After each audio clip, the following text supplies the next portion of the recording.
All right, guys, I'm Dan Cohan. In this video, I'm going to explain what is wholesaling versus wholetailing. Before I do that, guys, a quick shout out for my partner on this video, Rent Redi rental management software. Guys, if you want to save money on collecting rent, handling your maintenance requests, and screening tenants, along with a bunch of other features, you guys need Rent Redi. It's the software that I use personally, and you can actually get it for just $1 for your first 6 months of membership using my link in the description below this video. Go check that out after the video, guys. Now, let's get right into it. Wholetail versus wholesale. Now, I'm sure if you're watching this video, you've probably heard of wholesaling, which is essentially going and getting a property under contract and then flipping that contract, selling it to somebody else for an assignment fee, which is usually $5,000 to $10,000 to $20,000. And then that end buyer then closes with that seller. With that kind of transaction, as a wholesaler, you are never closing on the property usually.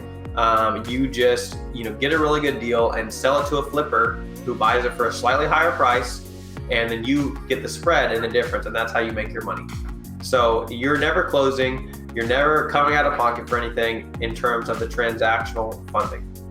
A wholetail is a little bit different. So what it is, it's kind of the same thought process with like a wholesale, which is you're not really intending on doing much with the property. You're just going to get it and resell it as quickly as possible, doing as little as possible.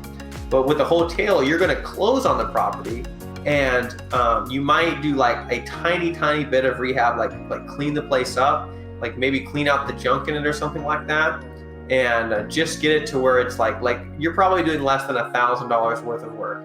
Okay, you're closing on it, you're closing the transaction, you are buying the property, and with your own money or with transactional funding, something like that, and then you're going to then list that property, typically on the MLS, and because you got such a good deal that just doing next to nothing and listing it, you can actually make quite a bit of spread. So that's what it is. So you're just buying it, doing nothing or very little, and listing it to more buyers, and then instantly reselling, but selling directly to them because you've closed on the property. So it's not as popular of a strategy, just due to the fact that it takes a little bit. You have to close on it. There's a lot of more moving pieces involved, but you can potentially make a lot more money because you can put it on the MLS, you can market it, you could do a tiny bit of rehab or cleanup to make it worth a lot more, and you can still make a large spread, or probably a much larger spread than you would have just wholesaling it. So that's what wholesale versus wholetail is. Guys, if you like this video, go ahead and hit the like button.